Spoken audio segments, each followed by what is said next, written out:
शासन नायक जगत पिता तीर्थंकरी महावीर वंदन अनंत भाव से हे मात पिता प्रभुवीर वंदन अनंत भाव से हे मात पिता प्रभुवीर संगठन के हे देवता श्रमण संग सिरतार आनंद गुरु को वंदना तारण किरण जहार अशोक गुरु को वंदना तारण किरण जहार तपस्वी राज बाबा गणेश जैन दिवाकर जी करु अर्चना भाव से आशीष दो गुरु जी करु अर्चना भाव से आशीष दो गुरु जी। चरण तीर्थंकर भगवान महावीर स्वामी के चरणों में अनंत अनंत वंदन। मेरे आस्था के आयाम जन जन के प्राण आचार्य भगवान के चरणों में अनंत अनंत वंदन नमन। मुक्ति का पथ दिखाने वाले पूज्य गुरुवर्या के चरणों में अनंत अनंत वंदन। मंच पर विराजित ज्येष्ठ श्रेष्ठ चारित्र आत्मा के चरणों में अनंत अनंत वंदन। धर्म सभा में उपस्थित धर्मानुरागियों भाई और बहनों, कितना सुंदर है यह जिन शासन और ये जिन शासन की महिमा। कितना सुंदर है यह जिन शासन और जिन शासन की महिमा। जिन पलों में दुख से मुक्त करने वाला कोई नहीं होता है, उन पलों में दुख से मुक्त करने वाली कौन होती है? जिनवानी होती है।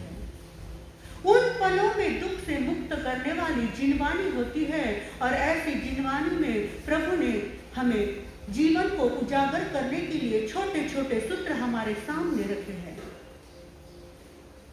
यदि एक भी सूत्र हमारे जीवन में आ जाए तो हमारा जीवन का कल्याण हो जाएगा।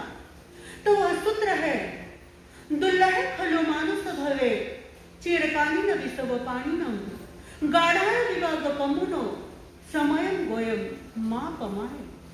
प्रभु कहते हैं सभी प्राणियों के लिए यह मनुष्य जन्म कितना दुर्लभ है, क्योंकि दुष्कर्मों का विपाक यानी क्या?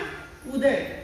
दुष्कर्मों का विपाक अत्यंत गाढ़ा होता है। इसलिए प्रभु फरमाते हैं कि समय मात्र का भी प्रमाद मत करो।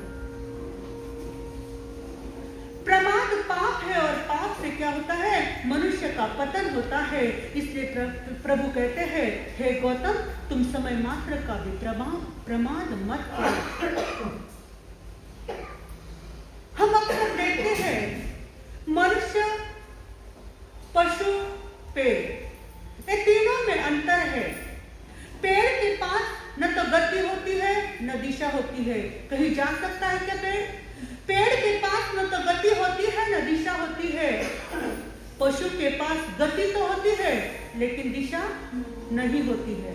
मनुष्य हो वो ऐसा प्राणी है जिसके पास गति भी है और दिशा भी है। अब उसके जीवन जीने की प्रक्रिया पर आधारित है कि उसको कैसा जीवन जीना और अपनी मंजिल को प्राप्त करना। हम देखते हैं मनुष्य जन्म यह मंदिर के सीढ़ी के समान है। सीढ़ी का प्रयोजन इतना ही है कि हम मंदिर में पहुंच जाए, न कि द्वार पर बैठे रहे। जैसे आपको ऊपर स्थानक में आना है, ऊपर हॉल में आना है, तो आप सीढ़ियों से चले आते हैं। क्या सीढ़ी में बैठे रहते हैं? नहीं। सीढ़ी का प्रयोजन इतना ही है कि मंदिर में पहुंच जाए, न कि हम द्वार पर बैठे रहे। और यह जन्म भी स्वर्ण के मिट्टी के समान है, जिसमें स्वर्ण यानी क्या? आत्मा, और मिट्टी यानी शरीर। यह जीवन स्वर्ण के मिट्टी के समान है, जिसे स्वर्ण और मिट्टी के दोनों को अंश को अलग करने में ही जीवन की सार्थकता और सफलता है। मनुष्य छोटी से छोटी यात्रा करने और बड़ी से बड़ी यात्रा करने में पूर्ण स्वतंत्र है, और यही स्वतंत्रता मनुष्य का सौभाग्य भी है और दुर्भाग्य भी है। सौभाग्य प्रभु ने इसलिए कहा है कि मनुष्य ऊपर उठे तो देवताओं से भी ऊपर उठ सकता है, और नीचे गिरे तो पशु से भी नीचे गिर सकता है। इसलिए तो प्रभु कहते हैं यदि देवताओं को भी मोक्ष पाना है तो कहाँ आना पड़ेगा? इस जीवन में आना पड़ेगा, मनुष्य जीवन प्राप्त करना पड़ेगा। क्योंकि मनुष्य रावण भी बन सकता है और राम भी बन सकता है, चाहे कृष्ण भी बन सकता है और कंस भी बन सकता है। उसे क्या बनना है उसके जीवन जीने की प्रक्रिया पर आधारित है। हम अक्सर देखते हैं जिन बहुमूल्य चीजों को पाने के लिए मनुष्य श्रम करता है, परिश्रम करता है, लेकिन उसे पाने के बाद उसका मूल्यांकन नहीं कर पाता। जीवन के सामान्य धरातल पर यही वृत्ति दृष्टिगोचर होती है कि वो उसका मूल्यांकन नहीं कर पाता।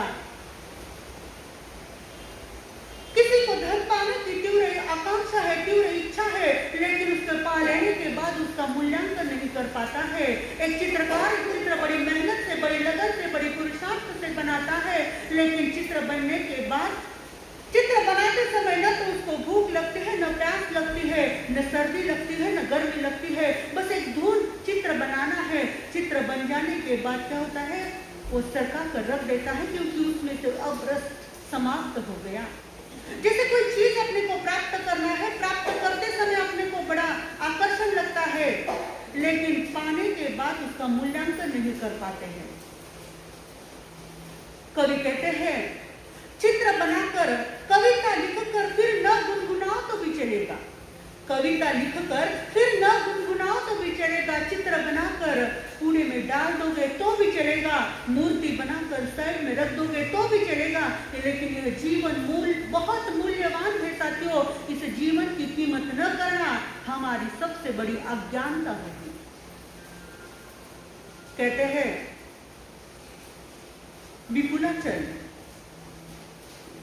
विपुलाचल में प्रभु का समसरण लगा हुआ था। राजगृह के सारे लोग प्रभु के दर्शन के लिए जा रहे थे। जाते जाते रास्ते में उनको एक बगीचा आया। उस उपवन में, उस बगीचे में क्या हुआ? एक संत, एक मुनि ध्यान करने के लिए खड़े हुए थे, और वो मुनि पलाश के पेड़ के नीचे ध्यान कर रहे थे। पलाश का पेड़ समझते हैं ना? पैसा लगाने तीन ऐसे बोलते हैं ना, तो उसको 3 पत्ते रहते हैं। तो पलाश के पेड़ के नीचे वह ध्यान कर रहे थे।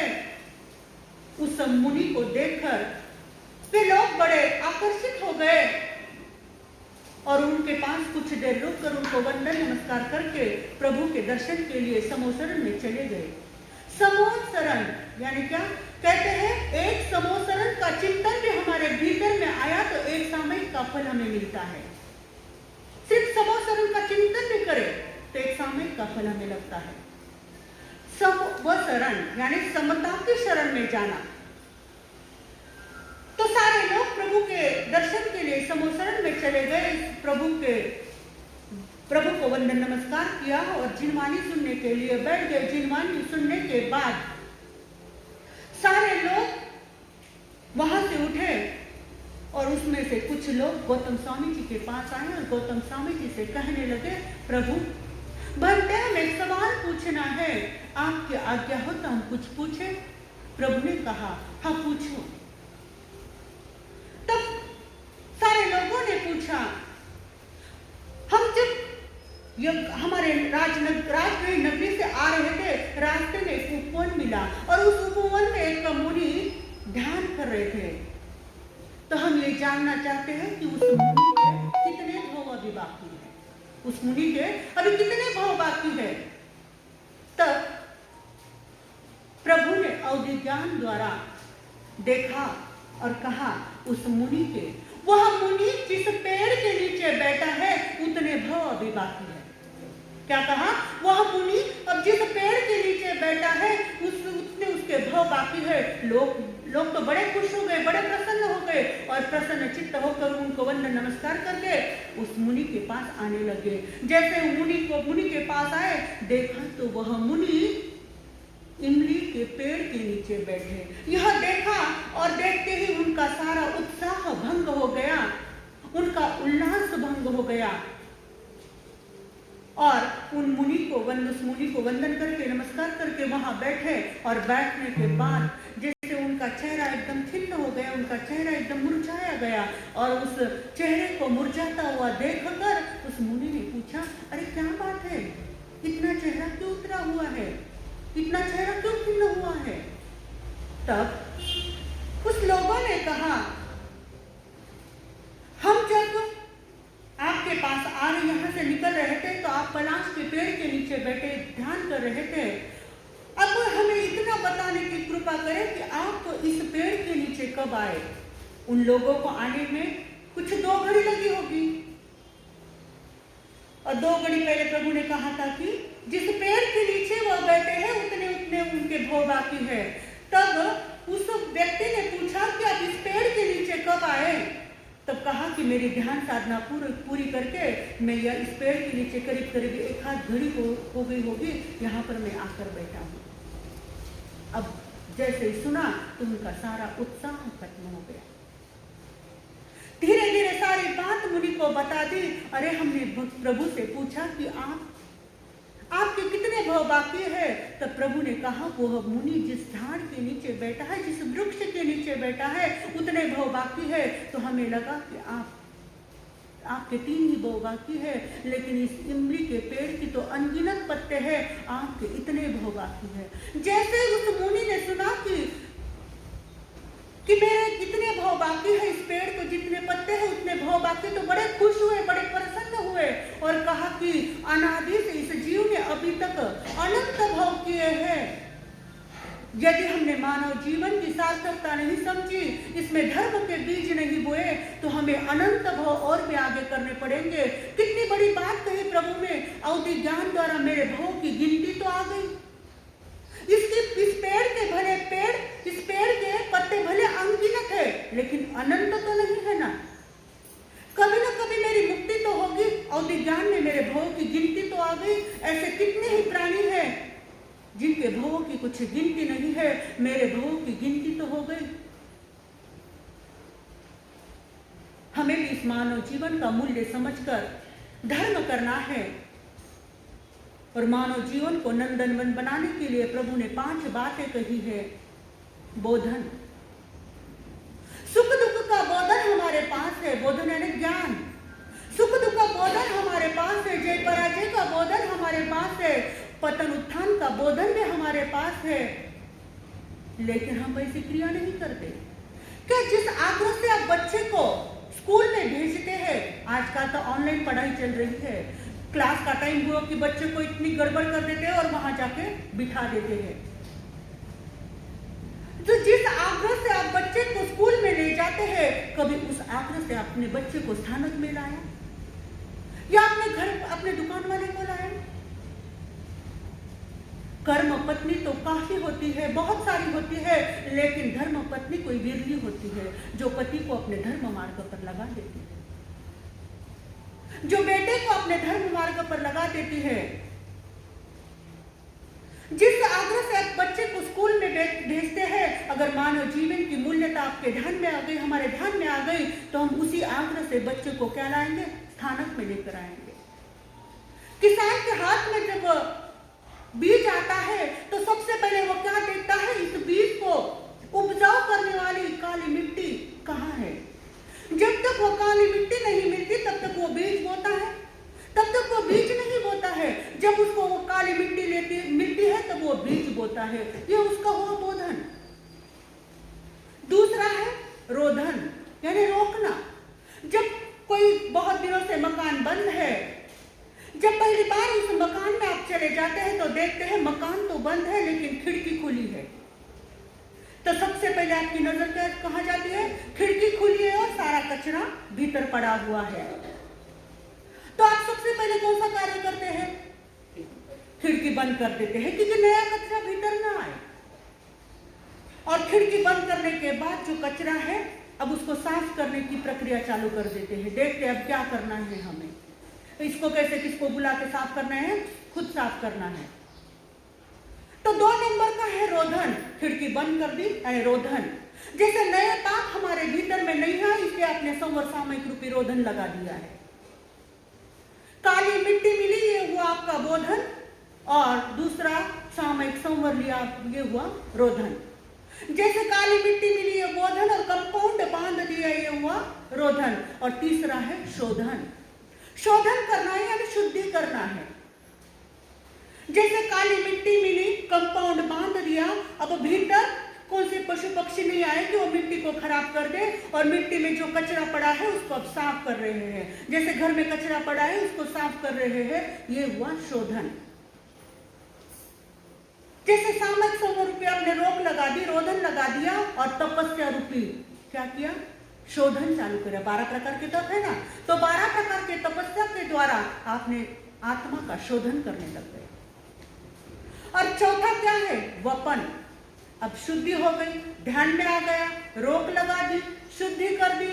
और पांचवा क्या है अभी, वपन यानी बीज बोना। उस खेत की शुद्धि कर दी, अब क्या करता है किसान, बीज बोता है। आपने भी सामयिक रूपी क्या किया, बीज लगा दी, संवर सामयिक रूपी रोधन लगा दिया और शुद्धि तपस्या द्वारा शुद्धि की 12 प्रकार के तप द्वारा।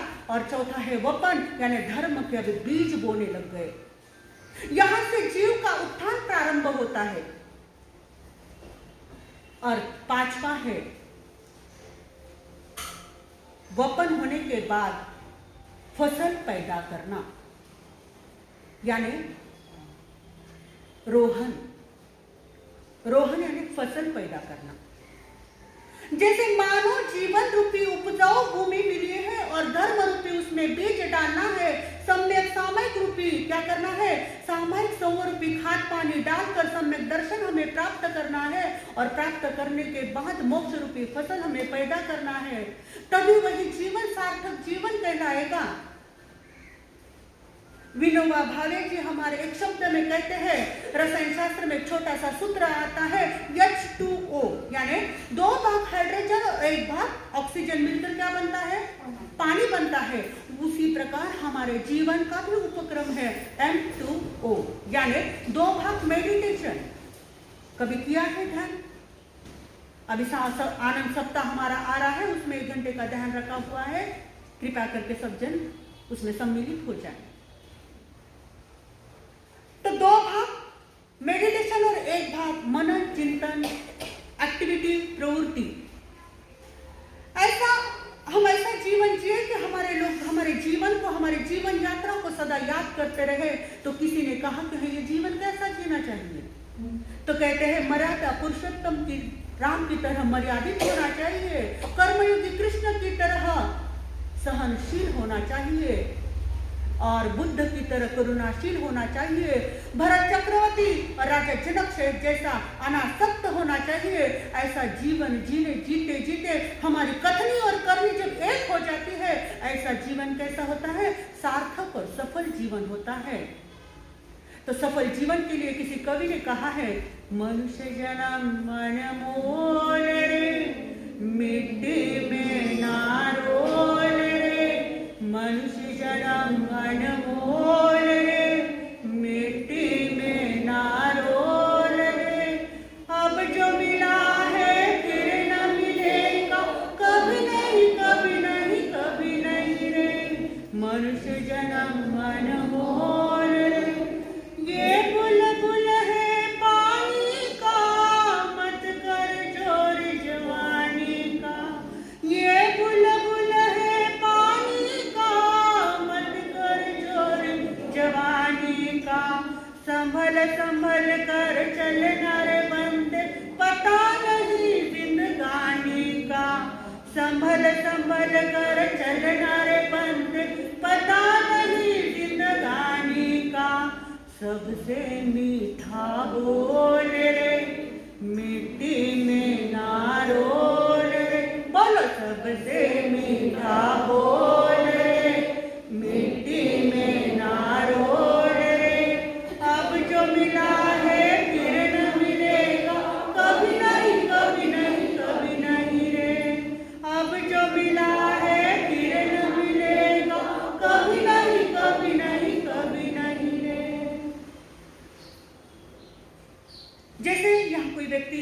नहीं हैं, जो भी धर्म क्रिया करते नहीं है, आते नहीं है, जी उनको ऐसा लगता है कि गारंटी है कि अगला भाव में मनुष्य जन्म ही मिलेगा।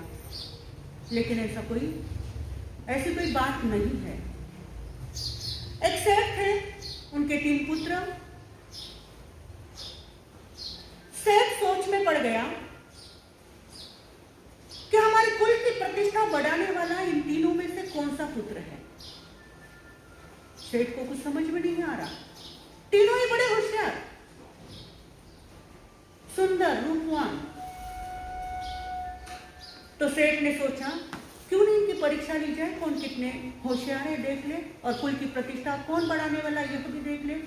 तो सेठ ने क्या किया, तीनों को 1-1 लाख रुपए दे दिया और कहा कि 1 वर्ष के बाद मैं यात्रा करने जा रहा हूँ, तीर्थ यात्रा, और 1 वर्ष के बाद में जब मैं लौटूंगा तो 1-1 लाख रुपए मुझे लौटा देंगे। तीनों ने कहा जी पिताजी, और तीनों को 1-1 लाख रुपए दे दिए और तीनों ही अलग अलग दिशा में चले गए। अलग अलग दिशा में जाने के बाद जो 1 नंबर का जो पुत्र था, उसने सारे पैसों से मनोरंजन की चीजें खरीदी कर ली, आरामदायक सारी चीजें खरीदी कर ली, और घर में ज्यादा मनोरंजन की चीजें, आराम की चीजें मिल जाने के बाद क्या होता है, आलस आ जाता है, बुरी आदतें लग जाती है। थोड़ा सा इतना चलना नहीं तो अपने को गाड़ी लग जाती है, पैदल नहीं चल सकते, कारण कि आराम की सारी चीजें घर में आ गई है, इसलिए मेहनत नहीं करना चाहते।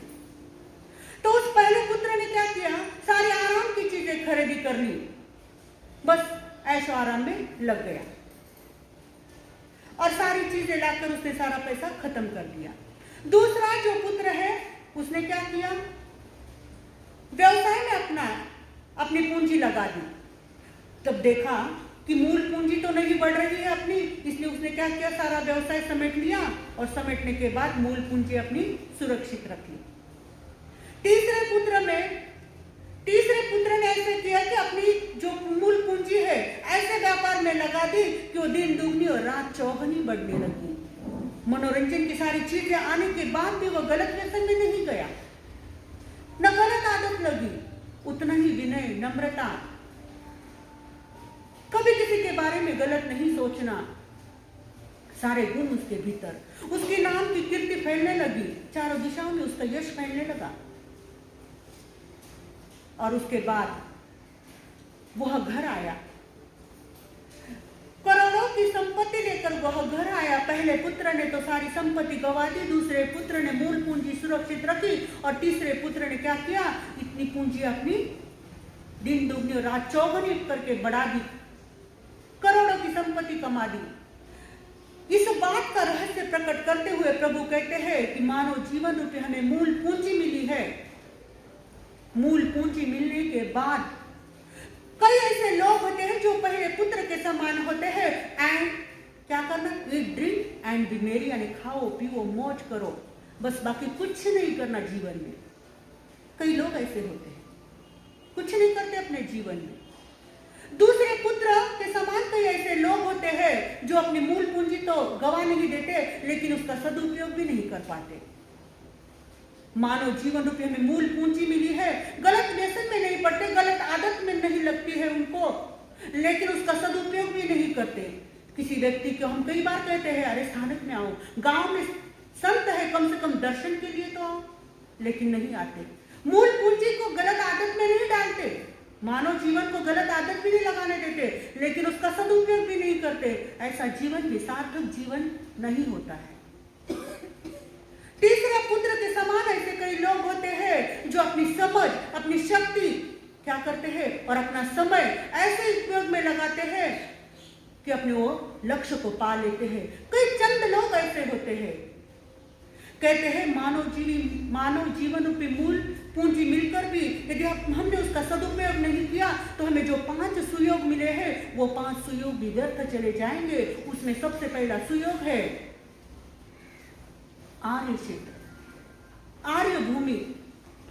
आप सोचो हमारी पुण्य की कितनी सराहना करनी चाहिए हमने कि आर्य भूमि, यदि आर्य भूमि है पवित्र भूमि जहां धर्म कर्म क्रिया कर सकते हैं। यदि हमें आर्य भूमि नहीं मिलती तो हम धर्म कर्म क्रिया कर सकते थे, प्रवचन में आ सकते थे, यदि सोचो हम पाकिस्तान में जन्म लेते या अनार्य भूमि में कहीं जन्म लेते तो ये सारी धर्म की क्रिया हम नहीं कर पाते। कितनी पुण्यवानी हमारी कि हमने आर्य क्षेत्र में हमारा जन्म हुआ है, जहाँ 4 बातें हमें सुनने को मिलती है, सद्ज्ञान हमें मिलता है, सेवा करने का अवसर हमें प्राप्त होता है। दूसरी बात है उत्तम खानदान। आर्य भूमि तो मिली लेकिन उत्तम खानदान मिलना भी बड़ी सौभाग्य की बात है। सोचो हम किसी हल्के जाति में उत्पन्न होते तो कुछ कर पाते थे क्या? कुछ नहीं, बस वैसी गलत आदत, गलत इसमें चले जाते थे। धर्म क्रिया सामायिक आदि कुछ भी नहीं कर पाते थे। तो हमें उत्तम खानदान भी मिला तो हमें ऐसा कार्य करना कि हमारे खानदान का गौरव करे, कैसा बढ़े, यह हमें सोचना चाहिए, न कि बदनामी हो। गौरव कैसे बढ़े ऐसा कार्य करना चाहिए। तीसरा सहयोग हमें मिला है परिपूर्ण इंद्रिया। हम सबको परिपूर्ण इंद्रिया मिली है। सोचो उत्तम खानदान भी मिल जाता है, आर्य भूमि भी मिल जाती है, लेकिन कैसे हमने कितने ऐसे घर हमने देखे हैं, क्या है उत्तम खानदान मिला, आर्य क्षेत्र मिला, लेकिन परिपूर्ण इंद्रिया नहीं मिली। किसी को कान नहीं है तो किसी को आंख नहीं है, कोई मतिमंद है, किसी को पैर नहीं, तो कुछ कर पाते हैं। कितना बड़ा सौभाग्य। यदि हमें कान नहीं मिलते तो हम जिनवानी कैसे सुनते, किसी की बात कैसे सुनते। यदि हमें आंख नहीं मिलती तो यह दुनिया हमारे लिए अंधकार में हो जाती थी। यदि हमें नाक नहीं मिलता तो लोग हमारी मजाक उड़ाते थे। यदि हमें जुबान नहीं मिलती तो हम अपनी बात दूसरों को कैसे समझाते थे, धर्म दलाली कैसे करते थे, कुछ कर पाते थे। यदि हमें स्पर्श नहीं मिलता तो हम ठंडा गर्म का अनुभव कर पाते थे, नहीं। कितनी पुण्यवानी की सराहना करनी चाहिए, कितनी पुण्यवानी हमारी कि हमें परिपूर्ण इंद्रिया भी मिली है। उसके बाद दीर्घ आयु भी प्राप्त है। कोई बचपन में चले जाते, कोई पेट में, कोई बचपन में, कोई युवा अवस्था में, तो कोई वृद्ध अवस्था में चले जाते हैं। दीर्घ आयु मिलने के बाद यदि उसने दान पुण्य ज्ञान आदि की साधना नहीं की तो व्यर्थ गया समझना। और 5वीं बात है निरोगी काया। कहते हैं इस शरीर में 3.5 करोड़ रोम है और एक रोम में 1.25 ऐसे रोग छिपे हुए हैं। पुण्यवानी का उदय है तब तक ढका रहता है, और जैसे ही पाप का उदय आता है तो वो क्या होती है, परत निकल जाती है, वो ढक्कन निकल जाता है। तो हमें 5 सुयोग मिले हैं। 5 सुयोग मिलने के बाद भी हमें अपने जीवन को यदि सार्थक सफल नहीं बनाया तो हमें मानव जीवन ऐसा ही गवा दिया। इस क्षणभंगुर जीवन को हमें सार्थक करना है। तो किसी ने कहा आयुष्य या क्षणभंगुर जीवनाला कसं जगायचं। जीवन जगताना सतत हसत राहायचं असतं, जीवन जगताना सतत हसत राहायचं असतं। होत असेल अंतरी वेदना, काटा कोणाच्या मार्गी व्हायचं नसतं, काटा कोणाच्या मार्गी व्हायचं नसतं। फुले होऊन जगी सुगंध पसरायचा असतो, फुले होऊन जगी सुगंध पसरायचा असतो। घेता आलं तर कोणाचं दुःखच घ्यायचं असतं। आपल्या दुःखाचं ओझं कोणावर लादायचं नसतं, आपल्या दुःखाचं ओझं कोणावर लादायचं नसतं। क्षणभंगुर जीवनाला असंच जगायचं असतं, क्षणभंगुर जीवनाला असंच जगायचं असतं। जीवन ऐसा जगना, जीवन ऐसा जगे कि हमारा जीवन सफल और सार्थक बन जाए। इस मानव जीवन की मूल्यता को हम समझ जाए तो हमें इस भव में और परभव में आनंद ही आनंद मिलेगा। बोलिए भगवान महावीर स्वामी की जय।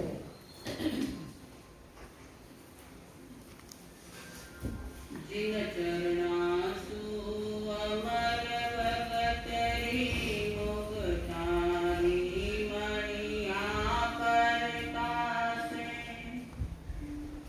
जिन चरणासु अमर भगत मुगटारी मनिया परकासे वही नाथ राहुल चरणा में नमो जगत पाप विनाशे।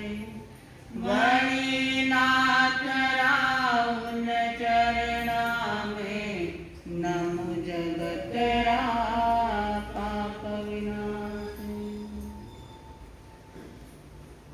चरम एवं परम तीर्थंकर अहिंसा के अग्रदूत भगवान महावीर स्वामी को अनंत अनंत वंदन। मेरे आस्था के आयाम, लाखों करोड़ों के हृदय सम्राट परम पूज्य आचार्य भगवंत के चरणों में कोटि से वंदन। एवं जिन्होंने हमारे जीवन को सही दिशा दिखलाई, हमारे जीवन को सही मोड़ दिया, ऐसे मेरे जीवन रथ के साथी परम पूज्य गुरु माता के चरणों में कोटि से वंदन करने के पश्चात अभी अभी आपने मनुष्य जन्म की सार्थकता कैसी है, मनुष्य जन्म को किस तरह सफल बना जाए, सार्थक बनाया जाए, सुना है। तो इस मनुष्य जन्म को सफल बनाने के लिए एक छोटा सा सूत्र भगवान ने फरमाया है। भावना जोग शुद्धप्पा जले नावाव आहिया, नावाव तीर संपन्ना सर्व दुखा तिबुट्टई। सूत्र कृतांग सूत्र के इस सूत्र में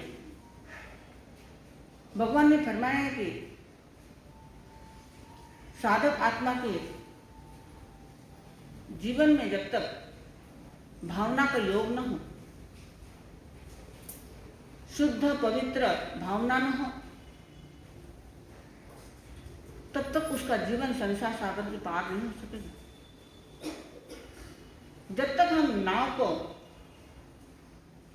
समंदर में या नदी में नहीं डालेंगे, तब तक आगे जाने का प्रसंग नहीं आएगा। हम इस पार से उस पार नहीं जा सकेंगे। ऐसे ही साधक के जीवन में शुद्ध और पवित्र आत्मा, पवित्र भावना जब तक नहीं हो, उसका जीवन सफल और सार्थक नहीं हो सकेगा। मनुष्य यह कर्मशील प्राणी है और सभी जीवों में श्रेष्ठ इस मनुष्य का, यह मनुष्य कर्म की कीली पर घूमता है। कर्म हमारा कवच भी बनता है और तलवार भी बनती है। सुख भी बनता है, दुख भी बनता है, श्रद्धा भी बनती है और वरदान भी बनता है। जब हमारे कर्म नष्ट हो जाएंगे तो हमारा वह कर्म कवच बन जाएगा और इन्हीं कर्मों में जब तक हम जकड़े रहेंगे, वह कर्म हमारे लिए तलवार बनेगा। तो कर्म को हमें कवच बनाना है, तलवार नहीं बनाना है। किसी भी कार्य के पीछे भावना होना, भाव का होना अत्यंत आवश्यक है। जब तक किसी काम के पीछे भाव न हो, वह कार्य सफल नहीं होता है। लेकिन भाव भी शुद्ध और पवित्र होने चाहिए। 4 मार्ग, मोक्ष मार्ग के 4 बताए हैं: दान, शील, तप और भाव। भाव का नंबर भले ही अंतिम हो, लेकिन पहले के 3 जो कार्य हमें करना है, भले ही दान करना हो तो भी उसके पीछे हमारी भावना चाहिए, शील के लिए भी हमारी भावना चाहिए और तप करने के लिए भी हमारी भावना उच्च और शुद्ध होनी चाहिए। तो कहने का तात्पर्य है कि भावनाओं का पवित्र और शुद्ध होना अत्यंत आवश्यक है। भाव अगर उज्जवल हो तो विचार धवल हो जाएंगे। विचार धवल होंगे तो कर्म प्रबल हो जाएंगे और कर्म अगर प्रबल है तो हमारा जीवन सफल हो जाएगा। लेकिन कर्म कैसा हो, क्रिया कैसी हो, भावना के साथ, शुद्ध भावना के साथ वह क्रिया जुड़ी हो तो वह सफल हो सकता है। एक बार एक व्यक्ति काफी चलते चलते थक गया, धूप भी तेज थी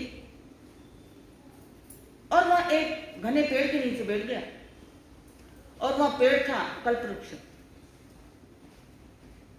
ठंडी छांव तो उसको मिल गई। उसके मन में आया, छांव तो ठंडी मिल गई है,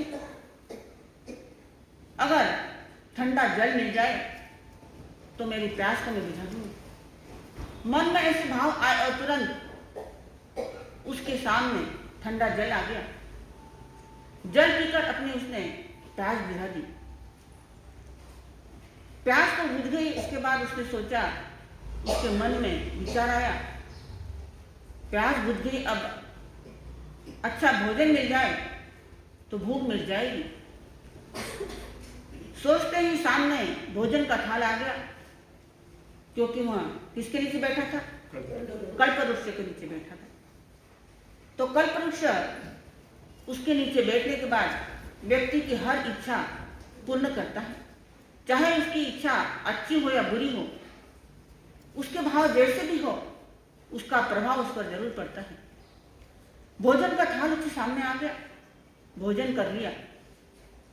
अब भोजन करने के बाद सुस्ताने के लिए, आराम करने के लिए बिस्तर चाहिए।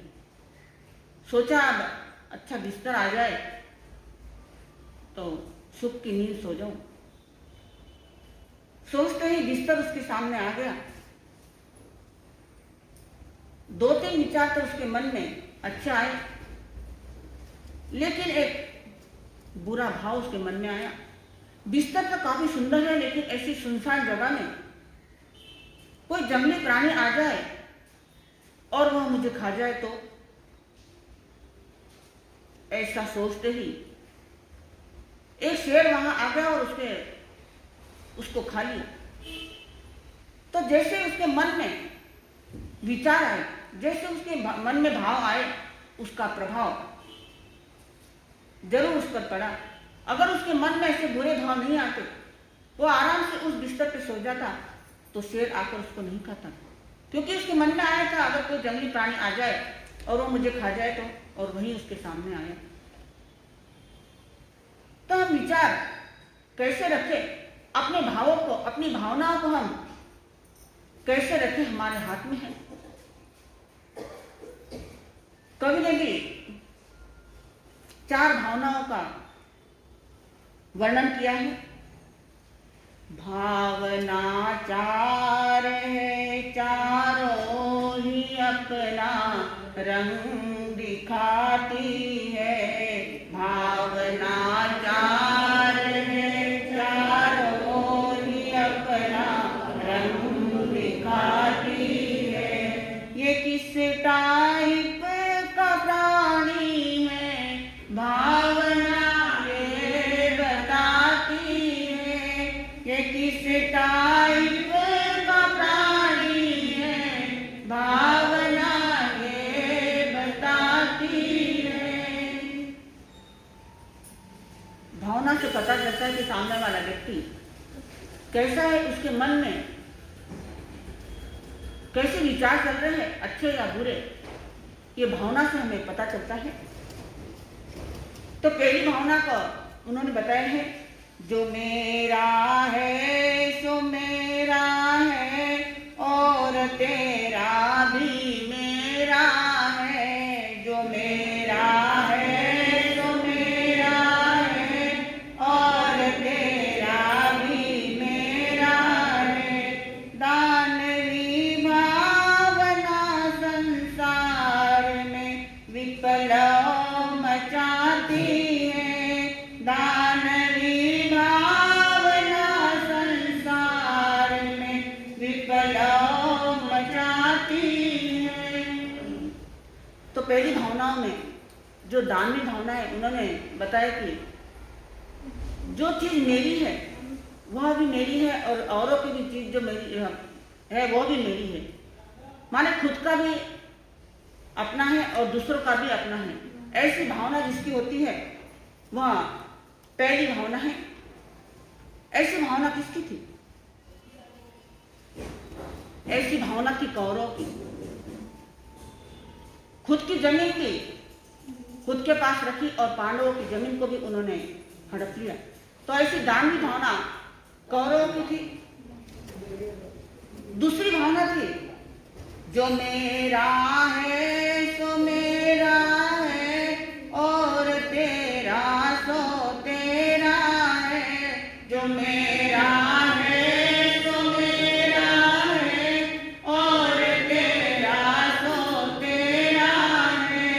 मानवी भावना जग में हमें रहना सिखाती है। मानवी भावना जग में हमें रहना सिखाती है। जो मेरा है वो मेरा है और तेरा सो तेरा है। दूसरी मानवीय भावना है। यह मानवीय भावना थी पांडवों की। उन्होंने दूसरों की चीजों को, दूसरे की जमीन को अपने नहीं माना। वह केवल अपनी चीज लेना चाहते थे, दूसरों की चीज लेना नहीं चाहते थे। तो यह दूसरी मानवीय भावना। पहली भावना कौन सी हुई? पहली भावना कौन सी हुई? पहली भावना दानवी, जो कौरवों की थी। दूसरी भावना मानवीय, जो पांडवों की थी। और तीसरी भावना में बताते हैं, जो तेरा है सो तेरा है और मेरा भी तेरा है। जो तेरा है सो तेरा है और मेरा भी तेरा है। ये दैवी भावना जो है प्रेम की गंगा बहाती है। ये दैवी भावना जो है प्रेम की गंगा बहाती है। अब तीसरी भावना है दैवी भावना। जो तेरा है वो भी तेरा है और मेरा वो भी तेरा है। खुद का कुछ नहीं, तेरा तेरा करते हम तीर जाते हैं, लेकिन हम तेरा तेरा नहीं करते, मेरा मेरा करते हैं। हमें मेरा मेरा नहीं करना, तेरा तेरा करना है। तो तीसरी भावना है वह राम की भावना थी। मेरा भी नहीं होते, जो मेरा नहीं तो मेरा कुछ नहीं, जो है सब तेरा है। ऐसी राम की भावना थी। चौथी भावना में हमने बताया है, न तेरा है न मेरा है, इसे बुद्ध भावना कहते। न तेरा है न मेरा है, इसे बुद्ध भावना कहते। यही शुद्ध भावना भगवान के पद पर बिठाती है। यही शुद्ध भावना भगवान के पद पर बिठाती है। चौथी है बुद्ध भावना कहो, शुद्ध भावना कहो या वितराग भावना कहो। यह थी भगवान महावीर बुद्ध की। तो इन चार भावनाओं में हमारी भावना कैसी रहती है, किस भावना में हम फिर बैठते हैं, यह निर्णय हमारा हो सकता है। लेकिन कहने का मतलब यह है कि आप शुद्ध और उच्च भावना अपने मन में रखें, तो आपका हर कार्य सफल हो सकता है। भावना में इतना बल है कि हमारे भाव को नाश कर सकती है। भावना उच्च हो तो हमारे भाव का नाश हो सकता है, और भावना खराब हो, भावना नीची हो तो हमारे भाव बढ़ भी सकते हैं। तो भावना के बल से हमारे जीवन में भावों का नाश हो सकता है, हमारे जीवन में सुख का वास हो सकता है, और ज्ञान का प्रकाश भी भावनाओं के द्वारा हमारे जीवन में हो सकता है। लेकिन चाहिए भावना प्रबल और शुद्ध। एक बार की बात है, श्रावस्ती नगरी में भगवान महावीर वैशाली नगरी में भगवान महावीर उनका चातुर्मास, और वहां जिनदत्त सेठ रहते थे। जिनदत्त सेठ अत्यंत धार्मिक, श्रद्धालु, हर अच्छे काम में भावना उच्च, पवित्र। अब चातुर्मास होने के बाद आप जैसे आते हैं वैसे ही जिनदत्त भी रोज भगवान के प्रवचन में उस देशना में जाते थे। क्रोध, मान, माया और लोभ चारों अति मंद थे उनके, और उनकी एक भावना मन में रहती थी कि भगवान एक बार मेरे घर पधारे, मेरे घर से आहार ग्रहण करे। रोज प्रवचन में जाता था। प्रवचन में जाने के बाद जब प्रवचन पूर्ण होता तो भगवान से विनती करता, भगवान के चरणों में प्रार्थना करता कि आपका पालना है तो आप मेरे घर पधारे, मेरे घर से आहार ग्रहण करें और मुझे तैरने का मौका दे। भगवान की तपस्या चल रही थी लेकिन भगवान कुछ नहीं देते।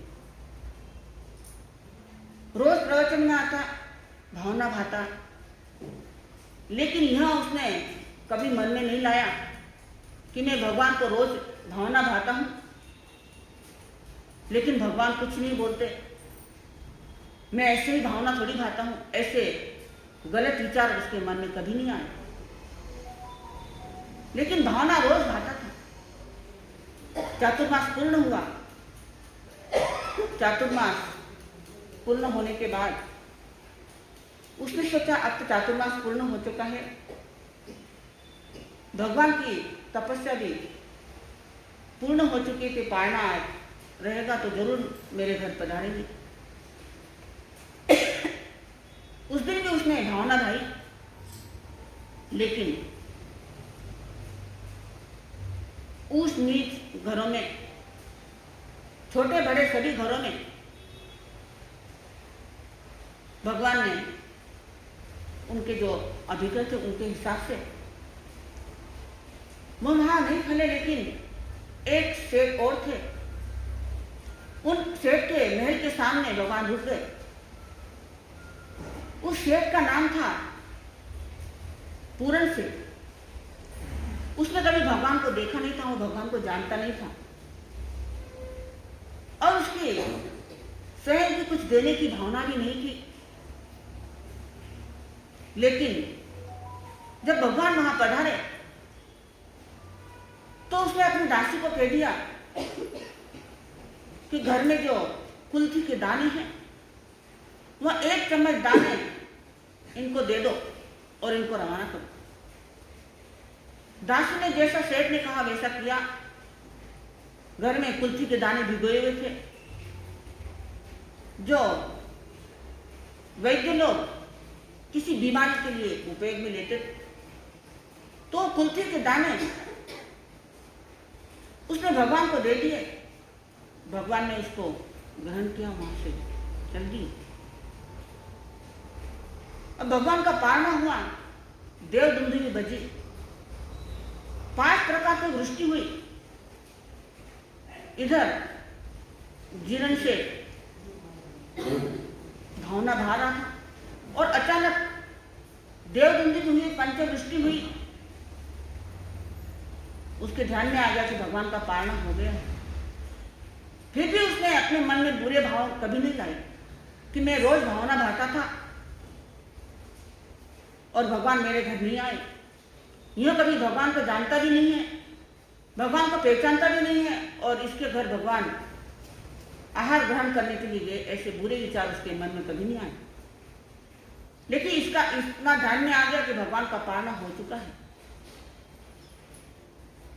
उसने भले ही अपने हाथों से भगवान को दान नहीं दिया, उसके घर से भले ही भगवान ने आहार ग्रहण नहीं किया, लेकिन उसकी भावना इतनी उच्च और पवित्र, इतनी शुद्ध थी कि जब उस जन्म का उसका अंत हुआ तो वह 12वें देवलोक में गया और पूर्ण सेठ की भावना नहीं थी, उसने अपने हाथों से दान नहीं दिया, जबकि भगवान स्वयं उनके द्वार पर पधारे थे। दासी के हाथ से उसने दान दिलवाया था, तो उसकी भावना अपवित्र होने के कारण उसकी गति बिगड़ गई। भले उसके घर से दान गया, लेकिन भावना अच्छी नहीं थी, भावना उच्च नहीं थी, उसके कारण उसकी गति अच्छी नहीं थी। तो कहने का तात्पर्य हमारे जीवन में भावना को उच्चता चाहिए, भावना की प्रबलता चाहिए। माँ अगर भोजन बनाए और प्रेम से भोजन बनाए तो उस भोजन का स्वाद कुछ अलग ही आता है। और गुस्से में अगर भोजन बनाए तो उस भोजन में मीठापन तो आता ही नहीं है, कभी कभी वह चीज भी जल जाती है, खराब हो जाती है।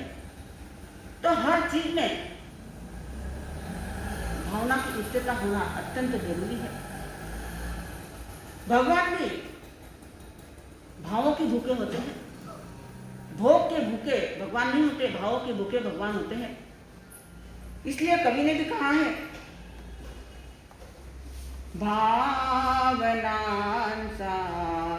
तू भूखेला रे मुरारी, भावनांसा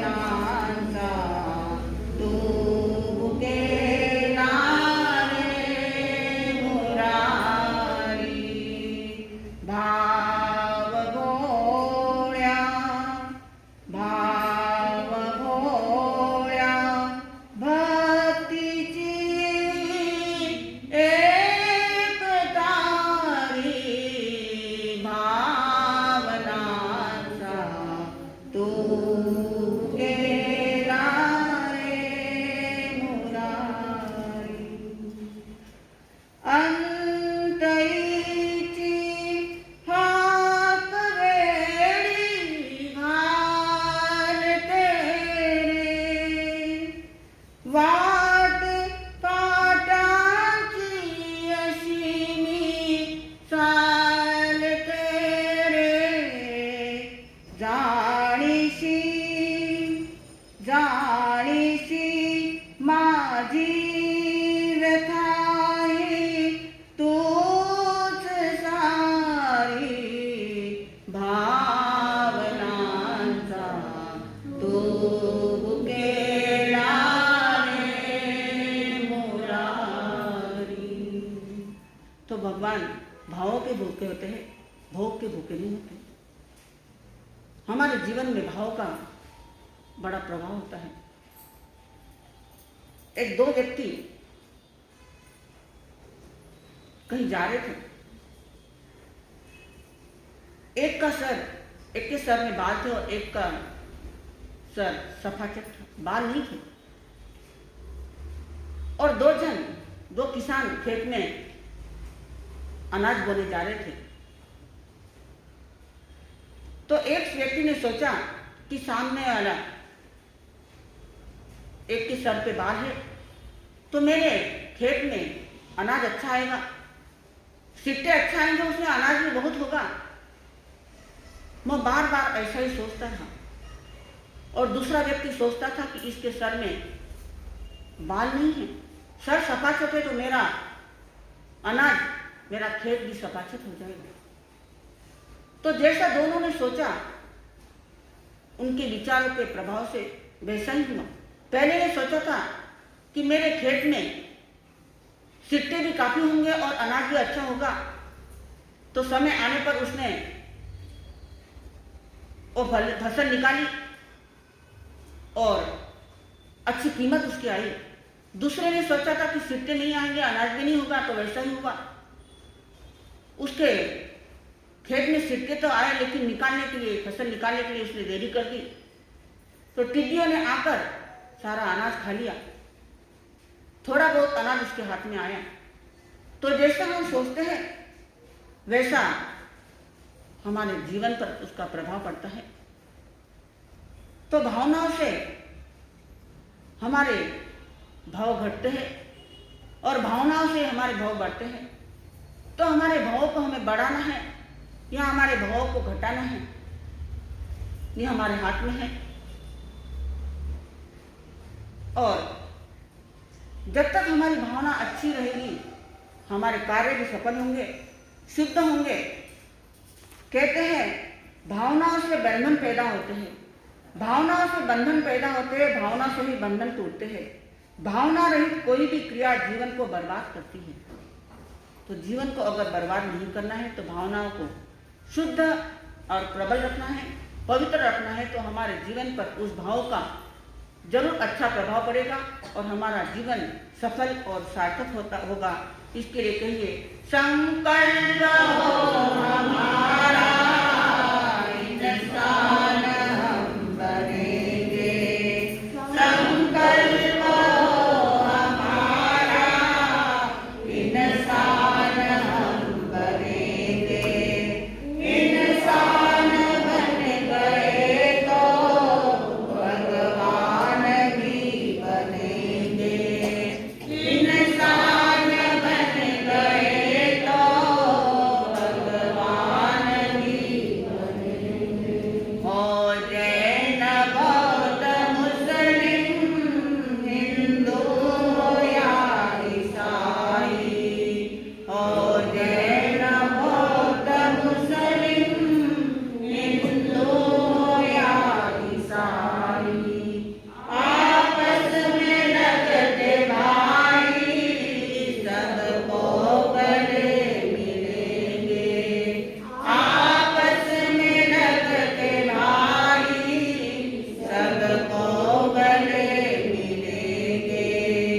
संकल्प हो हमारा इंसान हम बनेंगे। संकल्प हो हमारा इंसान हम बनेंगे। बोलिए भगवान महावीर स्वामी की, आचार्य भगवंत की, सब संत सतियों की, आज के आनंद की, सद्गुरुनाथ की, सद्गुरुनाथ की, सद्गुरुनाथ की। पूज्य गुरु माता अर्चना श्री जी महाराज साहब की पचकान, उपवास के पचकान, आंडिल, कैसे रहेंगे करते हैं एक पांचवें अपना एकासन, एकासन कैसे रहेगा एका अनुना व्यास में आज के सामूहिक बचकान, एक भोजन में जोड़ा नहीं डालना, दूसरा भोजन के पूर्व 3 नवकार मंत्र गिनना, तीसरा आज बड़ा क्रोध नहीं करना जिसमें घर में बड़ा कलह हो जाए, झगड़ा हो जाए, और चौथा है चप्पल अपनी ही ले जाए। 10 घंटे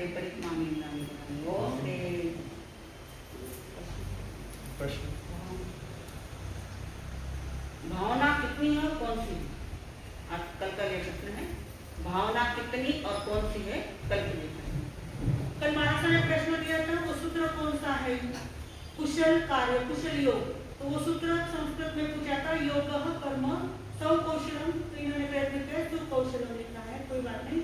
तो सौ छाया वसंत जी सोनीग्रा, बस एक ही आया है, बाकी वो सूत्र नहीं लिखा इसलिए नहीं लिख दिया। बख्शिश बाकी किसका कौन है? आनंद सप्ताह 3 तारीख से प्रारंभ हो रहा है, 3 से 9 तारीख, 3 से 9 तारीख तक आनंद सप्ताह चलेगा। और इसमें भजन एकासन, आंबिल दिवस, शनिवार को गुरुदेव का वार शनिवार है, इसलिए गुरुदेव को आंबिल बहुत पसंद है, इसलिए शनिवार को आंबिल दिवस रखा गया है। तो सभी ने आंबिल के नाम अपने किसी अध्यक्ष के पास वगैरह दे देना, महिला अध्यक्ष जो भी है उनके पास अपने नाम दे देना। और नीली रखी है, जो भी नीली करना चाहते नहीं करो, एक बार करके दो। आजकल डाइट का बहुत चल रहा है ना, तो ये नीली डाइट ही है, तो नीली करना है, सिर्फ छाछ रोटी खाना है, और यहाँ पूरी व्यवस्था संभाले करेंगे। तो नीली एक रखी है, एंबिल एक रखा है, और तीसरा ये रखा है भजन एकासन।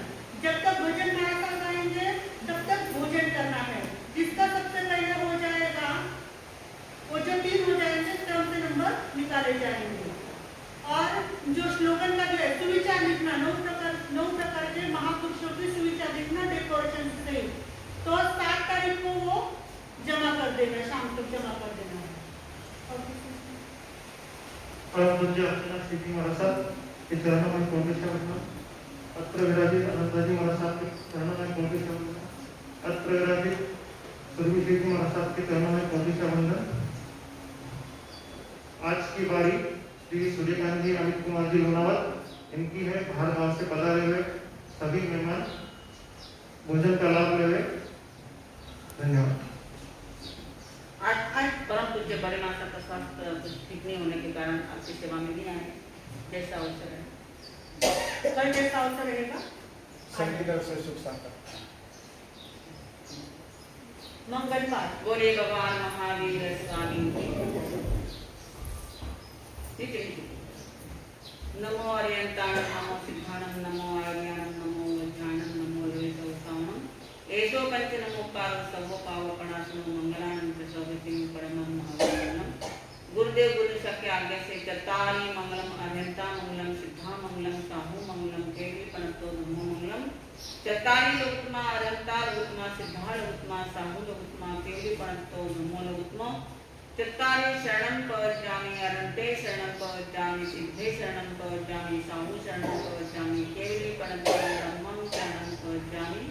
एक साथ बोलिए, अरहंतो वा शरणं सिद्धो वा शरणं साधो वा शरणं केवली करोति दया धर्म का शरणं। चार शरण दुख हरण जगत में और न शरण कोई होगा। जो भव्य प्राणी करे आराधन उसका जर अमर पद होगा।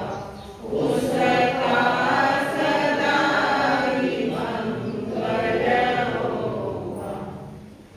एक सूचना दी थी 7, 8 तारीख और 9 तारीख तेला कर रहे हैं कि जिसको नाम देना है चंदनवाला का तेला कर रहे हैं। अपने नाम सो संगीता बुलंद, हाँ जो भी तेला करना चाहते हैं, चंदनवाला इसलिए पर जो भी तेला करना चाहते हैं अपने नाम सो संगीता बुलंद के पास दे दें। और जिसको खाते पीते तप करना है वो चंद्रकला एक तप है। अब 1 तारीख आ रही है तो 1 तारीख से 30 तारीख तक ऐसा उसके रहता है। जैसे चंद्र कला से बढ़ता है वैसे एक द्रव्य बढ़ाना है। जैसे एक द्रव्य आज एक द्रव्य